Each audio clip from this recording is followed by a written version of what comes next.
Welcome to the Moxie and Jana show. I mean, we are spilling some realty up in her, okay? So we have aptly named our little show, Spillin' Real Tea with Jana and Moxie. Get it? Tune in and listen to us share all our crazy, wildly unbelievable crap that we see, do, and navigate in the insane world of real estate.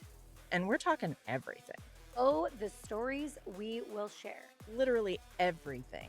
Down to the fails only us real estate agents could make. We got it all, y'all. Straight out of KC, and we spillin' it. Hey, Jana. Hey, Moxie. How you doing? Good. How are you? Good. So did you hear we have an official name for our lovely podcast that we're doing? I did. I'm very excited about it. Please tell. Yeah. Do tell. It's called Some Real Tea with Jana and Moxie. I love it. Doesn't it rhyme? It does. Because you know what we're going to do? We're going to spill some freaking tea. Yeah. We're going to do it in a real way. See what I did there? Totally. I'm so punny. That's so funny. I love it. Yeah. So we need to talk about how we know each other. So how do you... I need to come up with a better story, I feel like. I love the story of how you know me. Of course you do. I love it. Is that not? I mean, it's true. Yeah, it's very true. I think it's fantastic. Are you going to tell the whole story? Yeah. You're going to do all of it? Yeah. You're going to share all the, Yeah. you're going to spill all the tea? I'll spill all the tea, the real tea. The real tea. True story. I like it. I like Okay, so how do you remember meeting me the first time? Yes. Or what made you Recognize you? Be like, hey girl, hey. So it is kind of a funny story. So when I first started in real estate, I was in Blue Springs at an office in Blue Springs, and I had a lot of clients out in like Lone Jack and Oak Grove and all of that. So I used to drive I-70 all the time. Seriously, the first time I ever saw your billboard, I'm like, who the fuck is that? I was like, who buys a billboard? Who buys a billboard? And I'm like, that's actually really smart, especially because you're, focusing on the, whatever. So I was like, oh my God, this is amazing. That's how I first met you. Wow, I saw your face on a billboard and you're Yeah. like, Mhm. sold with real Moxie. Yeah, girl. Do you want to know? I'm scared. Do you want to know why I actually got that billboard? It's Absolutely. almost slightly embarrassing, but I'm not going to lie. The few people that I do tell it to, they find it to be extraordinarily funny. So the reason that I got that billboard, I don't know, 6 years ago, I'm not really sure how long it's been, really was just to make my ex-husband mad. Because I knew he was going I thought I heard that story, but this, I was like, I don't know where this is going. I just want to hear it from you. I knew he was going to have to drive past that sign on I-70 to go to work. And then I heard that he potentially got another job. So I got a second billboard on Not 50, one, but two. right? So that he had to, Where? 50 highway. Okay. So he had to drive So both east and west, both going westbound. going westbound. Yeah. So he didn't have an option. Well, and then somebody told me, which this is just, I'm just petty, but somebody then told me that he actually now works directly across the highway from the sign in Oak Grove. And they asked him, they said, how do you feel about seeing your ex-wife every morning on a billboard? I fucking love that. I know. It's funny. It's funny. I mean, honestly, it's Did a he ever horrible... like text you and be like, what the hell is going on here? No. No? Absolutely. Never said anything. Never said a word. Because who knew it was out of spite? And then it just ended up being like a fun thing that I had and people recognized me. And so the original intention maybe wasn't the best and surely was not the best business intention. But it's... You got to go with what works. Anyways, enough with the billboards. Now what we need to talk about is how I met you. Mm-hmm. And I don't know. I don't remember how we met each other. I don't either. I remember, we go to a lot of the same classes, go to a lot of the same masterminds. We'd use the same primary lender. I don't know how we want to position that, but She my girl. Yeah, and like I used to network like all the time whenever I very first got into real estate, which is crazy because my agents are like, how did you get started and how do agents know you? I'm like, I don't know. I just did everything in networking. I didn't care if it was real estate related or like you said, mastermind, because that's not always real estate focused sometimes. Not always, but So- I mean, just getting out, meeting people, Yeah. putting yourself out there. Yeah. I had a It's blast. like what we're doing now. Yeah. But in like a secretive way. Yeah, kind of. we're in an office all by ourselves. I don't know. It's a little Talking different. to each other. Yeah. So I have a question for you. Yes. How long have you been out here just slinging houses in Kansas City? That's a really good question. So let me think about this for a second. So I worked for a pretty big technology company back in like 2013 to 2016, roughly.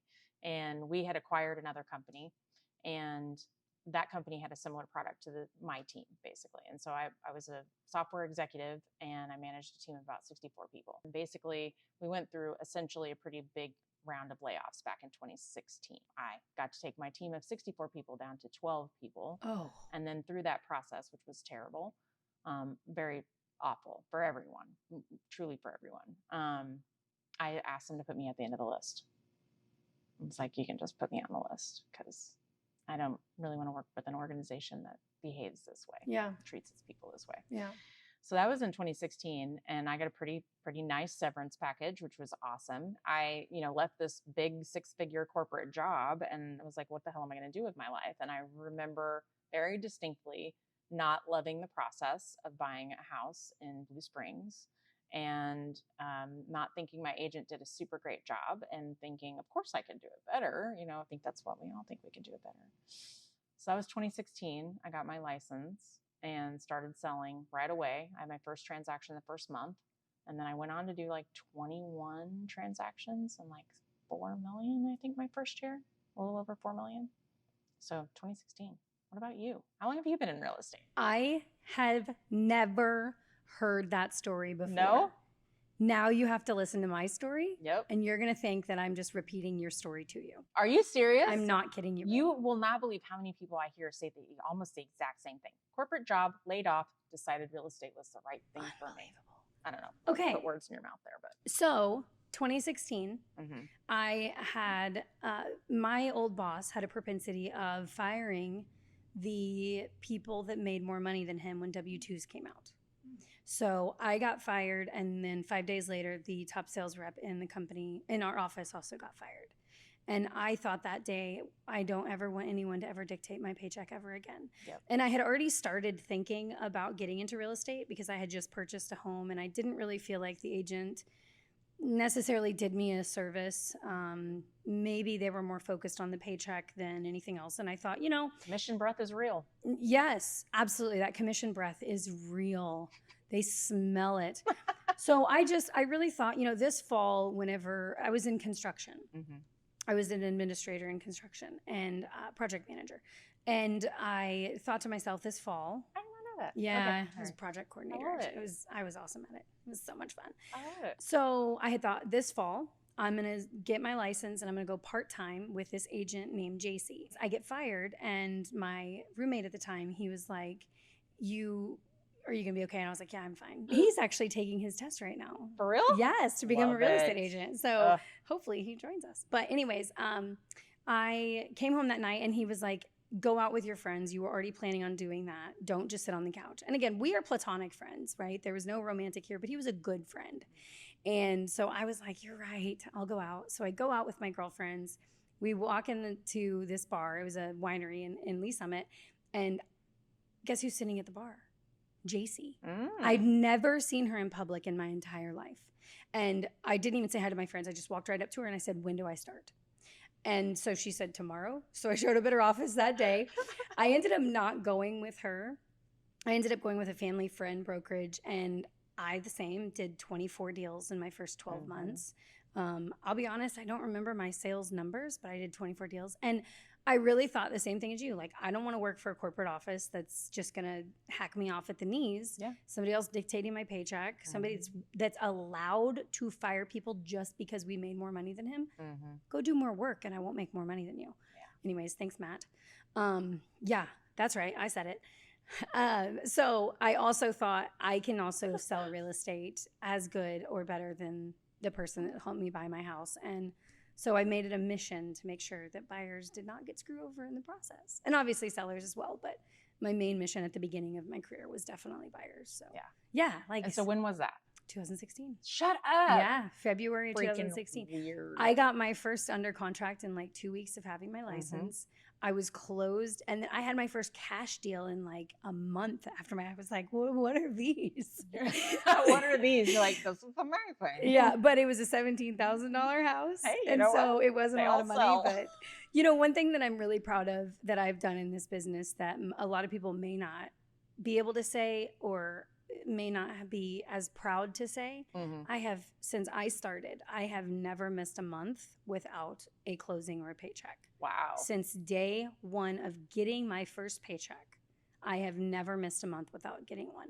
Damn. And that's pretty crazy to be able to say. is. That is one of my main goals in real estate, is to never miss a month without a paycheck. Yeah. So it's been tough. And girl, there have been times where I'm like, am I going to make it this month? And somehow it always happens. That's so crazy. Yeah, it's been crazy. Well, that has definitely not been my experience. I definitely did the typical agent roller coaster for the first probably year or two. I have fits and spurts. You'd have like 3 or 4 closings one month, and then you'd go without for like 2 months. Yeah, Definitely. And honestly, the funny thing about that is that was the point at which I realized leverage matters, right? And I'm spending so much time being wrapped up in the transaction and nurturing my people through to the closing and just, all of the things and that I had my blinders on, and I was solely focused on that. And I wasn't paying attention to what was going on around me. yeah. And that huge mistake, obviously, and a lot of agents make it. It's not that unusual. It's not that unusual, but I think that's one of the things that we work through now, especially with our respective teams. And we do have 2 distinctly different teams. Yep. And that's one of the things we work through with them is like how to keep a really great customer experience for your clients, but then at the same time, also keep your eyes open, make sure that you're nurturing your people that are further out, you're keeping in contact with them. They know that you're still in real, all the things. Yeah. It's one of those big things because we don't want to get into that cycle of we have 2 to 3 closings this month and then we have nothing for 2 months. Yeah. And we have 2 to 3, that kind of thing. Yeah, because we are cyclical in Kansas City. Absolutely. Well, I think every market across this United States, it's cyclical, Yeah. but I can tell you when to plan a vacation as a real estate agent. Yep. There really isn't an if, ands, or buts about it. You want to know when to go and nobody's going to call you? I can tell you exactly when. And it's not when you would think. So that's the part that's interesting to me. When I'm not getting phone calls, my family, they do estate sales. So someone passes away or gets divorced or moves, they go in and sell all of their stuff afterwards. I'll call my brother and I'll be like, hey, are you getting calls? Nope, I'm not at all. I'm not either. And then a week later, 10 days later, I start getting calls. I call my brother, hey, you getting calls? Yeah, I'm getting calls again. So it is cyclical in Kansas City. And you just have to figure out how to ride the waves the correct way so that you're not. And leverage. And leverage, yeah. Institute leverage. Yeah, Yep, right out of the those. gate. Yeah, and building those pipelines are so Building those good impactful. practices, building out your processes, and making sure that you're taking care of people, and it'll come. It will. It will. Yeah. What did I say? Effort compounded over time will give you dollar bills. So if you put in bills, y'all. Yeah, if you put in enough effort, compound it over time. So when agents are like, "This doesn't work," I'm like, you put out one Facebook post and called 2 broke friends. What do you mean? Accurate. What do you mean it doesn't work? Go make better efforts, right? Oh my gosh. Well, that leads me to this. Okay, so this morning on the way in, I was listening to this podcast. Alex Hermosi has this podcast, and he's like one of those people that's very entrepreneurial, and he's very, he owns acquisition.com, and he very much focuses on, growing entrepreneurs, right? And I think a lot of agents miss the fact that that's what we do. Yeah. We're entrepreneurs. We're out here making our own way in the world. He was talking about how when you join a team, hire a coach, join a company, buy into a system of some kind, and you're going through the process of, I'm just going to tweak it here and change it here and do this and that. And his whole thing is don't get cute. Don't get cute. Work with what you have already been proven is successful, right? So like if it isn't broke, don't fix it. Exactly. Right. And so I think I see a lot of agents, and I was no exception to this rule as a brand new agent chasing this shiny object, right? Oh yeah. When someone's like, hey, as your team leader, we provide those steps to our agents, and we're like, okay, you're going to make this call this day, then you're going to send a text message, then you're going to send a postcard, then you're going to do it. And we build this system out for them that we know works. And then they try to change it, right? Or we've tried to change it in the past, and stick with what works until you are more successful than the person that you got this system from, and then tweak it. And then you can tweak it. Mhm. Yeah, that's very interesting. Mm-hmm. Yeah, I'm very shiny. A squirrel. Mm-hmm. Yep. Yeah. Mhm. Ooh, somebody's doing this hot new thing. I want to try that Yeah. out. I was like that for the first probably 3 I think years. we all are. Yeah. I think we all are. Yeah. At some point. If it ain't Mhm. broke, don't fix If it it. ain't broke, don't fix it. Okay. Or don't be cute. All right. So I have one for you. Okay, what's up? What do you think is something most people don't know about you? As a real estate agent or as Just like in general, just as a person, in business, personally, whatever. What's something you think most people don't know about you? Wow. I don't know. I feel like I'm kind of an open book. I don't know what people don't know about me because I do put so much out there. Mm-hmm. I am authentic as can be. Yeah, I might keep my religious quieter or my political quieter. Sure. But in the reality of things, I feel like I'm pretty honest about stuff. So the only thing that I could maybe think that people don't know about me is that I actually I'm working on it, pretty severe social anxiety. I don't know that about you. Most people wouldn't know that about me. Interesting. Yeah, so when I'm in a certain situation or any kind of networking, I am next level nervous. Really? I am inside Girl, myself. you hold the poise like nobody's business. Maybe that's something that nobody knows about me. I think it is. So it's interesting though, if we're gonna just get way too deep here, it's a trauma. That's a trauma that I am expressing in that. And so I've been working on a lot of trauma bonds and different things to heal that.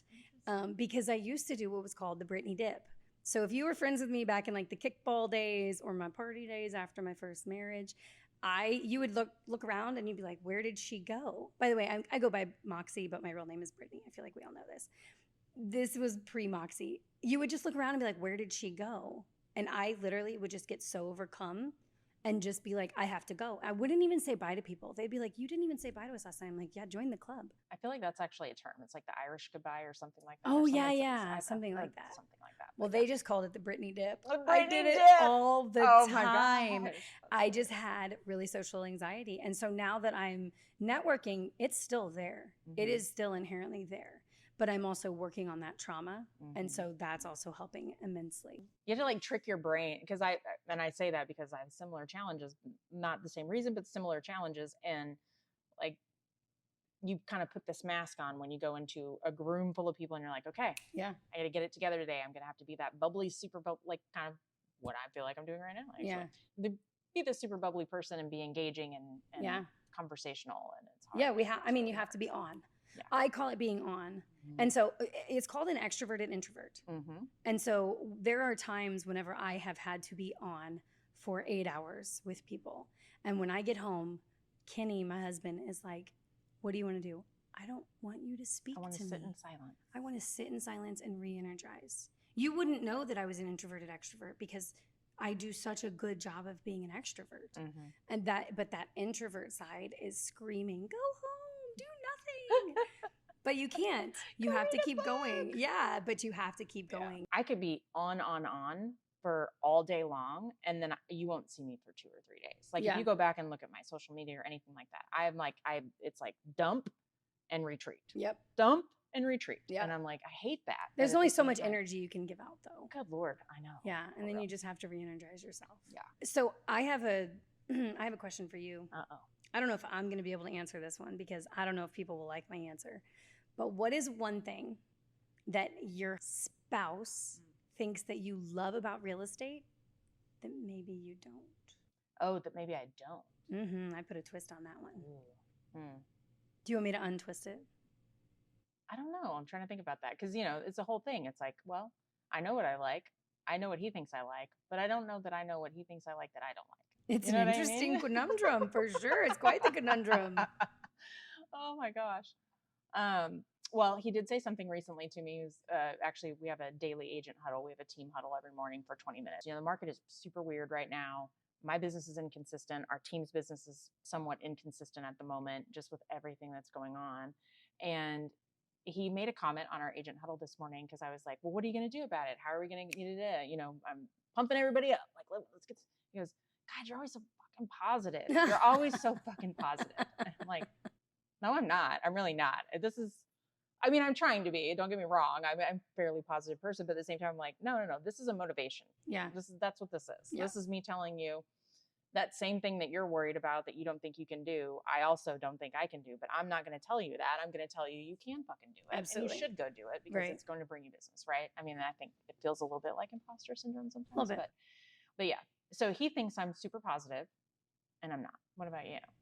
I think Kenny has been so engulfed in my real estate career that he truly knows what I act like I like and what I don't like. I mean, just this morning, the whole sky is falling. Yeah. And he's just like, okay, and now you have to detach and compartmentalize and go do this thing. And so to me, that question is really tough because he knows. Honestly, I think that guy could sell a house. I really, honestly, I do. Oh, I do too. Because he has sat and listened, and he'll stop doing whatever he's doing. He'll be like, put it on speakerphone. So he'll listen to stuff. Not he likes to get into it too. He's like, no, you should tell him this. Yeah. Not stuff that he's not supposed to hear because there really isn't a whole lot he shouldn't hear. But he's in it with me, and then he'll give me really good advice afterwards. So Bryant joined us. My husband, Bryant, joined us and got his real estate license last year and is now a part of our team. And he got licensed in December, I believe, last year. So almost a year. Wow. Yeah. And he's done really well. But same thing. He'd been hearing all the conversations. He knows all the things that are going on. Of course, I didn't give him like the play-by-play all the time, obviously. But if he's in the car and I'm on the phone or something like that, he's hearing it. Yeah. For me, it's entertaining to hear him talking to clients and I can hear like my exact words because over time, you pretty much say the same thing with a little twist, depending on the situation and stuff. But you're pretty much saying the same thing. And it's so funny to me to hear him repeat stuff that he's heard me say for years and years and years. And it's like, that's actually super fantastic. That's really cool. That is funny. Yeah. Kenny should get his license. Yeah, we've talked about it. He's got a lot. He's got a lot going on. He does a lot of lawn mowing. Yeah. Yeah. He's just landscaping. Bearded lawn guys. Hey, he's going to do great this fall. Lumberjack City. Heck yeah. Like, he could totally pull that off. Minus the lumberjack part, yeah. Okay, so let's talk about the Chiefs game. Yes. Did you see who was at the Chiefs? I have no idea. No, I have no idea. Do you want me to tell you? What we're talking about? Do you want me to tell you who was at the Chiefs game? I mean, I only live in Kansas City, and I'm on social media. I was at the Chiefs game. I know you were. I got Kenny on the jumbotron. I love it. Every Sunday, you guys are on the freaking jumbotron. I know. He's on the jumbotron. I know. I do such a good job. I'm like, Kenny, get big. The camera's guys looking, and he'll be like, huh? Are you like tracking the camera, dude? Like the entire game. I can't wait until I get him on the big screen because then I can watch the game. So this last week was a big deal for Kansas City. Yeah. It's becoming a bigger deal for Kansas City, for sure. Because there was like Taylor Swift was there. Was it a surprise? Well, were you like, what? We knew at that point. We knew at that point when we were walking site. by, she had already been there, but we were surprised she was there. But when we were walking by, it was complete chaos. Oh, I'm sure. There were like 17 guards. They had, and I mean like sheriffs. Oh, yeah. They had to put up barricades because all of the Swifties were out there with their cameras. Just like, I'm like, guys, it's third quarter. I mean, I know we're killing There's a football game going on over here. Right? It's definitely brought people who really aren't in football into football. They're like, oh, this might be something I should pay attention to. Yeah. And vice versa. I do think that for a lot of us that don't really pay attention to Taylor Swift or her music, I'm like, okay, all right. Yeah. Charlie Hustle, our local t-shirt maker here, our vintage t-shirt maker, came out with a hoodie and a t-shirt that says "In My Red Era." Nice. And it is hilarious because it looks just like the Chiefs. Like whenever you can't use their branded stuff, you see this Times New Roman type stuff. Anyway, it says "In My Red Era." Nice. And I'm like, oh my God. But I do love it because I think she's bringing a lot of people into football that wouldn't normally be. I hope it's real. If it's not, I hope they're at least good friends. I mean, whatever. But I do think it'll be a nice boon for Kansas City real estate. Yeah. I mean, I really actually do. I mean, not that I know where he lives, but I know where he lives. Yeah, exactly. So you could be his neighbor. Yeah. Won't you be his neighbor? Mm-hmm. Yeah. There are like 4 houses that are in that price range that she would typically buy in across the country. All of their homes that she's owned and whatever in that price range. We have 4. In Kansas City. I'm not surprised. That are Taylor worthy. Okay, so one last thing to talk about. Yes. Let's get back to reality because this is reality. I mean, Taylor Swift and Travis Kelce is kind of a big deal, but okay. This is some real tea. See, we had some tea. Now we're gonna have some real, not really real, but reality. So the last 90 days. In the last 90 days, motivated agents or motivated salespeople Are changing brokerages. They are doing that. That is accurate. We are heading into brokerage changing season. This is true. But the ones that aren't interested in changing, and if you do want to change, come to Real Broker with me and Jana. Absolutely. But for those that don't want to change and then want to buckle down on, or even if they do, even if they do and they want to buckle down, double down, triple down, and then come to Real. all the things. We're here for it. We'll help you transition. So this is the time where you need to decide what you're going to look like for the last 90 days. Do you want to be the person that reevaluates the last 9 months and says, you know, I could have hit better goals. I'm going to double down right now so that I hit that goal by the end of the year. Interesting if you can be that person, because then you got holidays and turkey and food and presents and Christmas lights or Hanukkah candles. I don't know, whatever you do. It's all the things, right? So that's an interesting perspective. What are you going to do? What is your 90 days going to look like? I'm not saying go make 500 phone calls. What could you implement into your current routine? 1 day a week. What would you do? Get up earlier. Really? Yeah, I would probably get up earlier. I wake up every day pretty much at 7 o'clock. And then I just kind of like mess around the house and do some stuff. Yeah, and that's because I've created the schedule that I've created. I think it would be probably I would wake up an hour earlier and maybe do some intentional stretching, some intentional day planning. But see, that's the problem. What would you do? I would do this and this and this and this and this and this and this, right? And then you know what you do? Nothing. Absolutely nothing. So if you can think about this in a very little way, a very small task, what is one thing that you could implement into your life right now that's going to potentially help finish this year fantastic and make 2024 super strong? Yeah, I struggle with this a little bit because when I go back and I look at the cycle of most agents, whatever you're doing today, you're not going to see the results of for 60 to 90 days. Right. I mean, sometimes some of those things are going to slide up and hit you in the next 30 to 45 days in a positive way, not in a negative way. But whatever you're doing right now, you're not likely to see the results of until the beginning of next year. So then why start at the beginning of next year? Exactly. If you start now, you've now got a head start on your New Year's resolutions for 2024. Yep. Just 100%. resolve it now. Yeah. Let's go. Yeah. Resolve it? Resolute it now? I don't know what that word is. Do this now. Do the resolutions now. That is super important. And also, don't forget to look back on the last 9 months and say, good job, or you could have done better, or I feel Do you do confident. that currently? We do that every month. We look back at the last 30 days and are kind of looking at what was working, what wasn't working. Well, we do it every day too in our huddles, but do you sit down and kind of go through that every month or every week? I personally go through it probably once a week by myself, just with my numbers and my data that I have.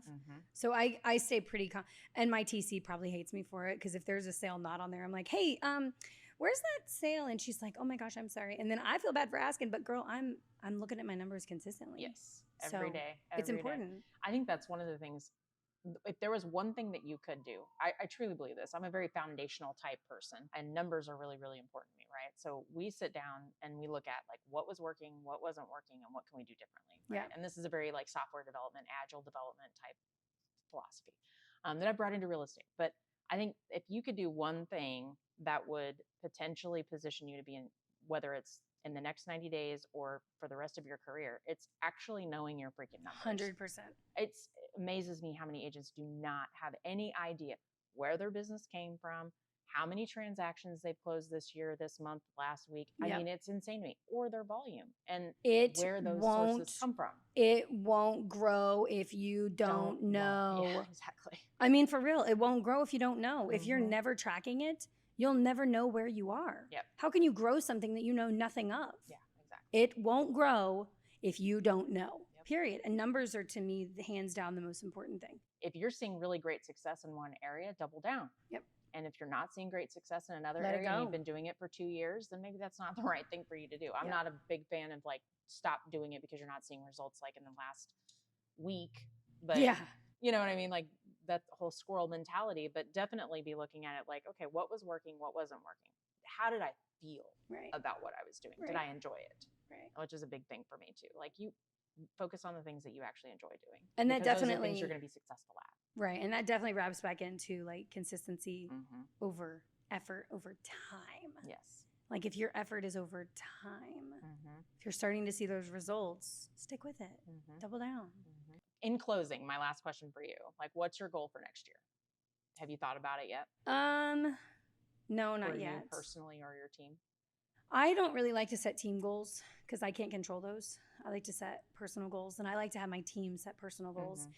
This Friday, we're actually going to do personal goals for the rest of the year and then start thinking about our goals for next year. I like to have fourth quarter goals. I think they're very, very important. They help keep you motivated because it Absolutely. gets cold and it gets and it gets dreary, and it gets easy to just kind of relax. To just chill. What about you? Yeah, we do something similar. Each of our agents, we do an MREA plan every fourth quarter that we look at every quarter when we do our coaching. But every fourth quarter, we put together the MREA plan for the next year. They basically put down their personal numbers, and then we boil those up, and that becomes our team goal. Oh, nice. And so the nice thing about that is we can see like, okay, I've got an agent that's newer and she needs a lot of extra, support and a lot of extra conversation. Pairing her with someone else, let's raise that goal up.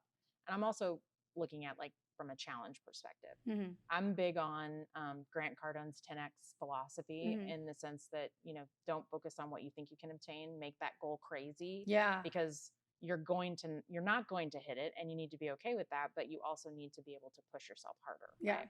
And so our goal for next year is 36 million as a group. And we're a team of 4 plus, no, wait, we're a team of 5. Sorry. We're a team of 5 plus our TC and our marketing manager. And that's our goal. 36 million is for 2024. Nice. And let's go. So far. Let's go. Okay, well, thanks for hanging out today. This was super fun. Thanks for some real tea. Yes. With Jana and Moxie. Yes. And what are we going to talk about in the future? I think setting kind of that tone about what we're going to talk about going forward. Well, I want to know if you've ever pooped your pants. That's one thing I plan on talking about. I've never pooped my pants. You're not supposed to answer right now. Oh, okay, well, now we know. Yeah. Have you pooped your pants? I'm not answering right now. Why not? That's a different day. They'll have to listen. They'll have to listen for that story. But no, I think we're going to talk about things like hot spilt tea. We've talked about that a little bit. Yeah. Accountability, goal planning, business planning type stuff. We're also going to share a little bit of our horror stories we've discovered in real estate. Yeah. We're going to talk about things that we think we could be doing differently. And really it's about being transparent, right? About our business and the kind of people that we want to work with and the type of business that we want to do going forward and who we are as people. And I'd love input from people too. Absolutely. Absolutely. If you want to hear some stuff, you and I've gotten around a little bit in the real estate market in Kansas City. Just a little bit. We've got some stories and we'd love to hear what people want to hear from us. So yeah. I'm excited about it. It's Jana and Moxie with Real Broker. Yes, ma'am. Yeah. Thanks. All right. Well, we'll see you later. Later, Gator. Bye. Bye. Thank you so much for hanging out with us today. We know you're probably potty watching or avoiding doing something domestic today, and we're glad you found us instead. If you've got a crazy real estate story to share, burning questions you want the real tea spilt on, or maybe you want to sponsor our little production, we want to hear from you. Shoot us an email so that we can collaborate. And until next time, guys, we'll be a hot mess, and you keep doing you, boo-boo. Make it a great day.